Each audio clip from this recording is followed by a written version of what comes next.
Okay. It looks like we are live. Hello, everyone. Thank you so much for joining me. Good morning, good afternoon, good evening, wherever you are in the world. My name is Jason Levine, and for today's brief live stream, I'm going to be talking to you about using video noise reduction, specifically a third-party plugin, one of my favorites. There are many available out there. This one, in fact, happens to be supported for both After Effects and Premiere, among other NLEs and other applications. It's one I've been using a long time and just acquired their most recent update. And it's something called Neat Video Noise Reduction. The company is Neat Video, www.neatvideo.com. And I'm just going to show you very easily inside of After Effects how you can denoise video footage. Now, when do you want to do this? If you're kind of new to this process, you all know denoising from audio. Well, right, so you shoot high ISO. A lot of our mirrorless and DSLRs now shoot far beyond, 6400 ISO, 24,000 ISO, all this crazy stuff. And, a lot of the Sony cameras handle low light really well. But, if you compare that to something like a Red or an Arri Alexa, especially if you're not really shooting 10-bit, 12-bit RAW, then you start to see a difference. And this is where these plugins can really help you. You can use them on higher format recordings as well. The other thing that I found that this can be really useful for is if you're shooting, or rather you've got content that was either shot with a super compressed lossy format, even sometimes stuff coming off of the iPhone, even in daylight, can just have a lot of perceived noise. And it's shocking that that happens, but yeah, it's because you're recording to lossy formats, and sure, there's got to be a trade-off somewhere. So this plugin can really just eliminate that noise very quickly, very effectively. There's amazing amounts of control, but it also has a lot of auto functionality, which makes it super easy to use. And I believe there's even a trial that you can leverage here too. So why don't we go ahead and get started? A couple of quick shout outs here for everyone joining us today. Richard Putman, nice to see you. Leonardo, Ezekiel, Olivito, hello, what's happening? Marcin Janiak, hello. Keith Owen in Utah, nice to see you. Franco Pozo, Neat Video is an excellent tool. Absolutely. Been using it since, I want to say, 2009. Jack Tink, GoPro still has plenty of noise. Yeah, I mean, that's the thing. GoPros are amazing, right? And properly, anything properly exposed will do the job. But it's one of those things. You're still shooting to, in most cases, some flavor of H.264, H.265. And a lot of times, if you're not doing everything manually, the settings you just may incur a little bit of noise that just kind of gets under your skin, especially where there's shadow detail. Again, talking about, you'll see my footage in daylight, and there were just areas that were in shadow, and they're not black. There's detail there, but for whatever reason, even shooting almost into the sun, I was getting a lot of noise. So this is going to show you how we can kind of combat some of that and just make it look a little bit better very quickly. Rosper Saavedra, hello. Chris Gravina, bonjour. Daniel, Cyril. All right.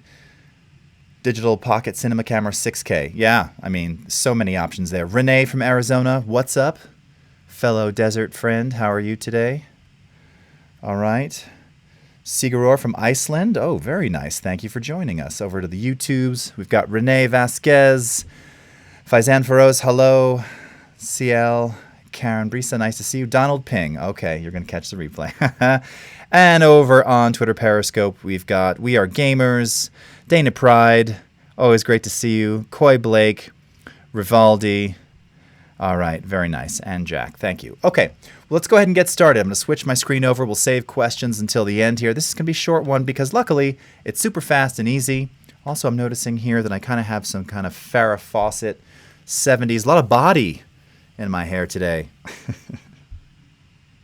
What's that got to do with anything? I don't know. I'm just looking at myself. There you go. Okay.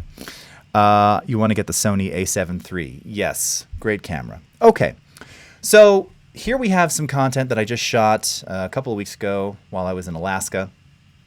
And we're around golden hour time here. And if you're taking a look at this, just the still image, it probably looks okay to you. I'm going to zoom in, though. We're at 26%. This was 4K. So again, all shot on the iPhone. And just to verify here, you can see, go up to our project, you can see that it's 3840 by 2160. So this is just standard iPhone shooting. This may have been shot in Filmic Pro. I can't remember. Sometimes I use Filmic, sometimes I use Rush Sometimes I just, for speed, go right into the iPhone camera and shoot the video there. I can't remember. I think this was a Filmic Pro one. Because I was having it was a little challenging with the sun. So I just needed some manual ISO adjustments here. So it looked good on the surface, and certainly it looks great on, the iPhone screen while you're shooting it.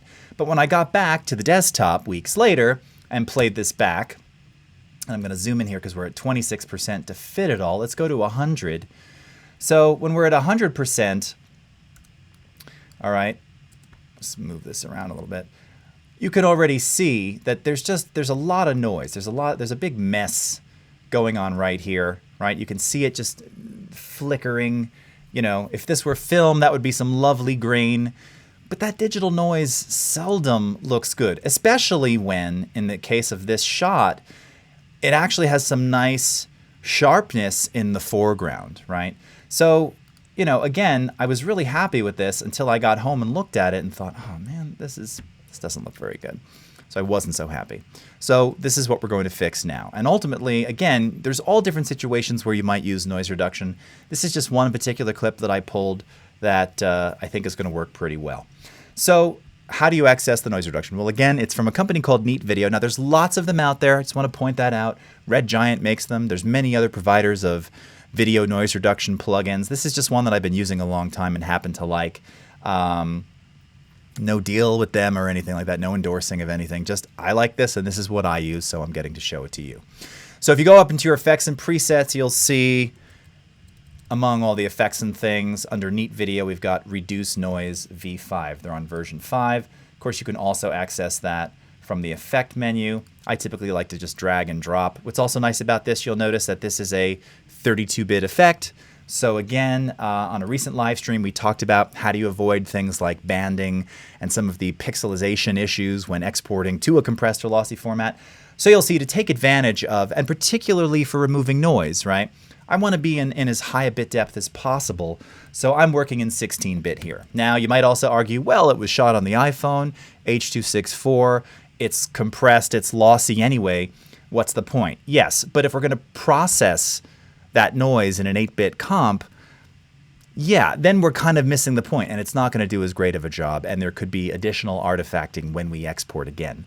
So for something like this, right, and it's the same with audio. If you're working in 16-bit, but you want to add effects and things, you want to be in 32-bit float. Similarly here, 16-bit is where you want to be for doing noise reduction, right? And then ultimately, you'd either transcode this out to another format, something like maybe GoPro Cineform or ProRes or DNxHR, and then preserve what you have. So by doing this and exporting to something like GoPro Cineform or ProRes, we can't recreate stuff that was lost at the sensor, but we're not going to degrade it any further. So let's go ahead and go to our effects controls here. And very simply, you'll see that it shows reduce noise. All right. So let's go ahead and click on options here. All right. And it's going to pull up, based on the frame, by the way, the frame that we're parked on here, this super cool UI. So what this is showing us here is an area for effectively selecting a uniform piece of noise. Now, I'm not going to get into all the details here. That'll be for another stream. Of course, you can find many training tutorials on this from the Neat people themselves. This is a really easy way to do it. Now, you can do an auto profile. I'm going to guess that if it's going to scan this, it's not going to find anything that's large enough and uniform enough. It needs me to kind of define it, which you typically want to do anyway. So I'm going to come over here, and in this section of this mountain, I can also see in my displays down below, this is really where I'm seeing a lot of that noise primarily. So I'm going to make a selection, and you really want to try and find an area that's uniform. Now, it's going to tell you in terms of size, if it's too small of a sample. Again, this functions very similarly to the way you denoise audio. If you're going to take a sample of just like shh, hum, hiss, whatever it is, you need to have enough so that it can understand. Same thing applies here. I think the minimum is like 32 by 32 pixels. Obviously, the larger the area and the more uniform it is, the better the reduction is going to be, all right? So once you make your selection, you can see size is good. Now, it's telling me this isn't entirely uniform, and it tells me additionally, again, and you have some, if you come over here, does this have tooltips? Yeah. So under your viewer modes, let me just zoom in so you can see this. You've got some different options here, right? For enhanced, contrast, normal, RGB channel components, lots of really cool visual options here. I'm just going to go with the defaults for now. Even though this isn't uniform, having done this a lot and used this plugin a lot, it's uniform enough, okay? If it's perfectly uniform, again, amazing noise. It even gives you this little indicator of the noise level. So once you've done that, once you've made that selection of uniform noise, it's as simple as clicking on Build Profile. And when you do that, it's going to scan and analyze your footage and effectively figure out best settings for you. So to do that, we're now going to go into the Adjust and Preview panel up here. All right, and this, you can really clearly see that visual noise down there. Adjust and Preview, and now we're seeing in this preview what this looks like sans noise. Now, once again, we're at 25% to fit it to screen. Oh, that's 300. Sorry, went up too high. Let's go to 50%, all right, and scrub through here. Now, as I grab the slider, I don't know if you're seeing this on the stream here, this is showing us, when I click on this, the before. When I release it, it's showing you the after, okay? And if we zoom out again to kind of, let's fit it to the screen here, around, say 33%. Yeah, that's just about right. What I'm looking for here is nice sharp foreground, and again, just kind of a smooth background, but stuff that's not in the foreground that was just really getting in the way. Now you've got several different options that you can play with here and some very nice tool tips. The first that you'll notice is this temporal filter radius control. And you can see the radius determines the number of consecutive frames before and after used for temporal filtration. Down below, I'm going to zoom in so you can see it. Right now our radius is set to 2. That means that it's looking at, not unlike the way that we configure, or rather do the math for content-aware fill, it's looking at 2 frames before, 2 frames after to effectively come up with this noise reduction specific to this shot, okay? As you increase that or decrease that, it's going to change the way that that appears on screen. So let's go back to 25% here. So let's see if we go up to around 5, so sampling 5 frames before and after, looks like it's bringing in a little bit more of the detail over here, all right? Actually, it's pretty awesome now. I can't wait to see it moving. You can also see some dust, all right, just beyond the foreground there. If we take it all the way down to 1 sample, now sometimes this I've found is actually the best, just a single frame before and after, but because this is a little less uniform, I'm going to go up to around 3. Now under spatial, this is where you have sort of the more crucial settings here. So you've got your luminance control for noise reduction amount. Again, this is defaulting to around 40. And a great tooltip here, higher values, more reduction of detected noise, lower values, less reduction of detected noise. So we're just at about, you know, somewhere kind of in the middle. Again, if we take it down, let's take it down to around 10%. I mean, shoot, that still looks pretty good. If we go up to, you know, 95%, now I'm getting some kind of weird smearing in here, so I don't know if I love that. So maybe it's a combination. Maybe it's around 30%, a little bit less than what we had before. You can also adjust that noise level, okay? You also have sharpening here, okay? Now, this is wonderful because sometimes when you denoise, maybe there's areas in the shot that just lose a little bit of that detail. So this has a really, really awesome fine control. So you can see it has fine, medium, and large to really optimize what that sharpening should look like. I don't even typically have to keep this on. And by the way, if you kind of zoom in here, let me see if I can get this side by side. Take a look. Now, obviously, we're zoomed in at a fractional percentage, which is why this looks pixelated here. But if I enable this, you can see how it's just affecting the lines, right? The static lines. So it's not going to sharpen things unnecessarily. It's got some intelligence there, not unlike some of the new Smart Sharpen that we have in Photoshop. Again, different algorithm, but similar kind of concept. Sharpening is smarter than it used to be, right? Sharpen used to just make everything look really, you know, edgy. Now there's some intelligence behind it that makes it a lot more visually appealing. Now the other thing that you'll notice with regard to the noise reduction here, what I love about this, and you can also disable the preview. Again, note the noise. Look at how much noise there was here. I don't know if this is all coming through on the, I'm zooming in as much as possible. I mean, there's a lot. You're also getting kind of noise and pixelation in the lens flare. This is natural lens flare happening on the iPhone. Turn this back on. Not only does it get rid of all of that, But even the lens flare now, it's softer, it's smoother, it looks better, right? It doesn't have that kind of edginess as a result of kind of shooting this into a compressed format. So let's go ahead and click apply on this if I'm happy with it. Oh, and then again, you've got some additional options here. Let's go ahead and click apply. It does its thing. All right. And now we would preview this, obviously, to render each of those frames like After Effects. And similarly in Premiere, you're going to want to do a preview or render this in the timeline to see this playing back in full quality with all the changes you've done. I've already done that for you. And one of the lovely things about After Effects, of course, is uninterrupted preview. So let's go ahead and play this back. And here, maybe we'll go up. So here it is, denoised. All right. Looks really cool. All right. Nice. You can see there were a lot of horse flies when I was huge bugs. Okay. Really smooth. All of that noise is gone. And you still can see detail in the mountain, even as I'm shooting into the sun. Let's go ahead and turn this off. Let's disable the effect. Whoa. It's like dancing ants. I don't know if this is all coming across on the stream. Let's zoom in even more. I mean, it's bad, right? There's just a lot of noise there. I mean, it's not awful, but this prevented me from wanting to show this to people because I'm like, oh, it's not as good as I thought it was. Looking at an image on a 5-inch screen is very different than viewing it on your monitor. Turn it back on, and that edge is gone. The mountain is smooth. This is in full quality. It looks wonderful. There's nice sharpness in the foreground. We're getting like a pseudo depth of field thing happening here, even though that isn't really what I was trying. It's not so easy to do on the iPhone anyway with video. It just looks really nice. Now, 2 other tips to keep in mind. They'll tell you this in their information guides if you download this plugin. You do want to be in full resolution, and under your fast previews, you want those off. You want to be in final quality mode so that you're seeing exactly what's happening with noise reduction. Okay?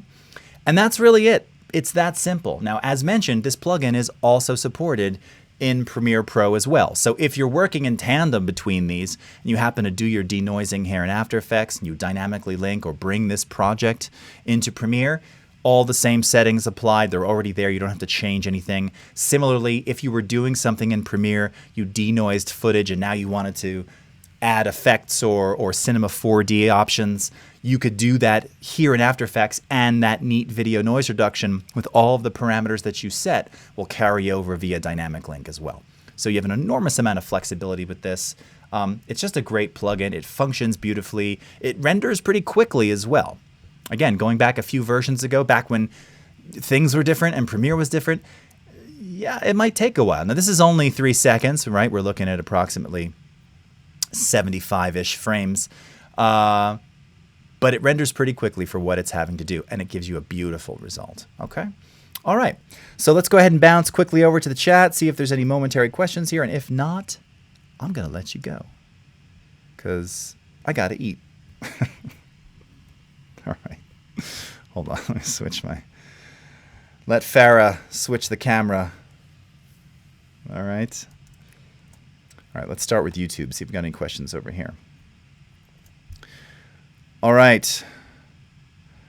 Just Samson. Hello. Hello, my friends. Okay. We have some, looks like we've got some Russian in there. Unfortunately, I can't translate that. Nice to see you though. All right. Good afternoon. Leo Ridge, Samuel, Anthony Ting from Taiwan, MQ Hamid, all right, Umar from UAE, Marcelo, Samuel, Sabato, Rafikel Islam, hello. All right, Michael Sands, thank you for everything. You're so kind. You're so welcome. All right, hello, Ahmed Rami, Justin Brown from Raleigh.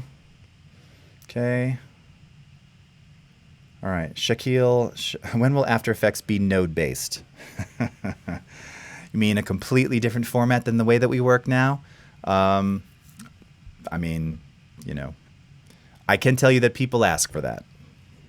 I don't know that will ever happen, but we hear it from some. That is for sure. All right, Suicine from Brazil. All right, Victor from Peru. Leonardo Olivito, what is the software for your streaming live? I use Wirecast Pro.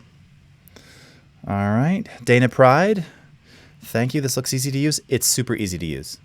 That's the thing. I mean, it's literally take a sample and then you don't even have to tweak anything. I mean, honestly, from what I showed you, if you just make the selection, and by the way, if you've got, like, sometimes you'll shoot into the sky, like a night sky, and the night sky is so uniform, you can just click that auto profile. It'll do. You don't even have to take a sample. It'll do everything.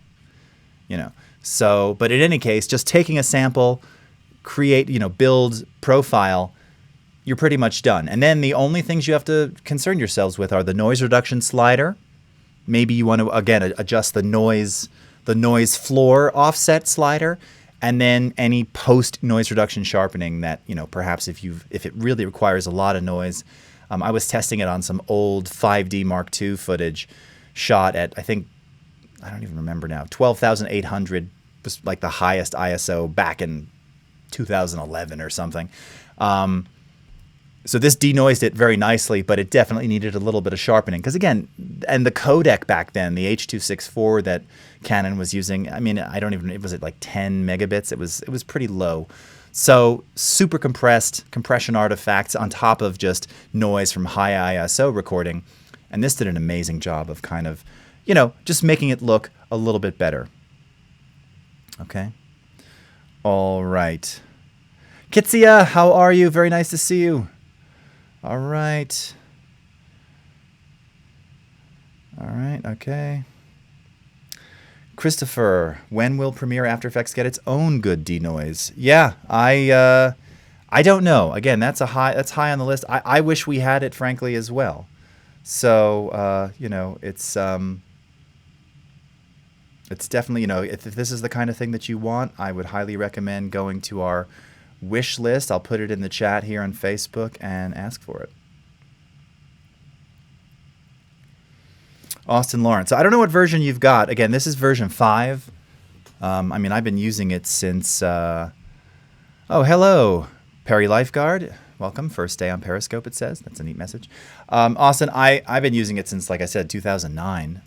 So it's definitely gotten, I mean, like all things, it's just gotten a lot better,